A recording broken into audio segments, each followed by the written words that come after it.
अकबर और बीरबल दोनों एक दिन भ्रमण कर रहे थे अपने बगीचे में और बड़ी ही सुंदर ठंडी हवा बह रही थी, बड़ा ही खुशनुमा वातावरण था।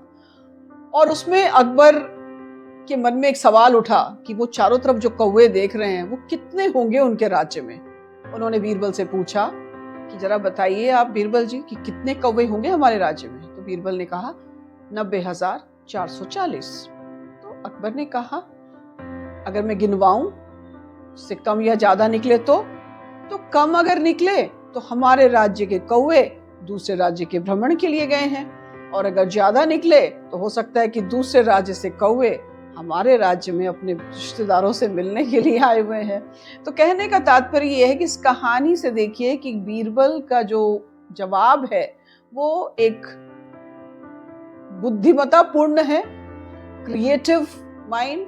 तो ये सब चीजें जो हम कहानियों में सुनते हैं, बच्चे भी जब सुनेंगे या अपनी भी जब उनकी सोच विकसित होती है इन कहानियों को सुनकर और कई बातों की जानकारी से, तो उसका इस्तेमाल उन्हें आगे अपने जीवन में करना है और वही मदद करता है जीवन में। और अब जो एजुकेशन पॉलिसी है वो तो हमेशा इस बात पर स्ट्रेस भी कर रही है कि बच्चों में क्रिएटिविटी डेवलप की जाए, बच्चे खुद सोचें।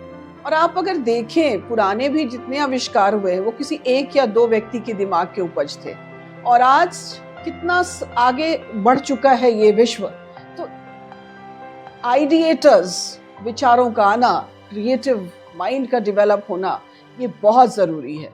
और जितना हम बच्चों को छूट देंगे, पढ़ाएं, उन्हें एक्सपोजर दें, उन्हें नई नई चीज़ों का उन्हें खुद एक्सप्लोर भी करने दीजिए, तो बच्चों में काफ़ी ज्ञान बढ़ता है, बच्चों में काफ़ी आइडियाज़ डेवलप होते हैं, जिसकी अभी ज़रूरत है, आगे भी ज़रूरत है और हमेशा ही रही है, क्योंकि उसी से बच्चे का जो मस्तिष्क है वो खुद अलग अलग हिसाब से कुछ सोचता है और उसे आगे बढ़ने में हमें प्रोत्साहित करना है। इसीलिए केवल एक नपे तुले प्रश्नोत्तर रटवाने से, एक सिलेबस रटवा देने से बच्चे का विकास नहीं होता। उस सिलेबस के आधार पर उसकी क्रिएटिविटी को भी विकास की दिशा में लेकर जाना है। तो ये जो अकबर बीरबल की कहानियां हैं, अगर आप इन्हें सुने और बच्चों को भी कभी सुनाएं तो आपको लगेगा कि हर कहानी में कुछ सीख है, हर कहानी से कुछ सीखने को मिलता है, हमें भी और हमारे बच्चों को तो मिलेगा ही मिलेगा। अगर आपको मेरी बात सही लग रही है तो इस वीडियो को शेयर कीजिए, लाइक कीजिए, इस पर कमेंट कीजिए, और जब आप शेयर करते हैं तो ये अन्य लोगों तक पहुंचता है और हो सकता है किसी न किसी को इस तरह की बात को सुनने की ज़रूरत हो, तो आप इसमें भी समाज की मदद कर रहे हैं।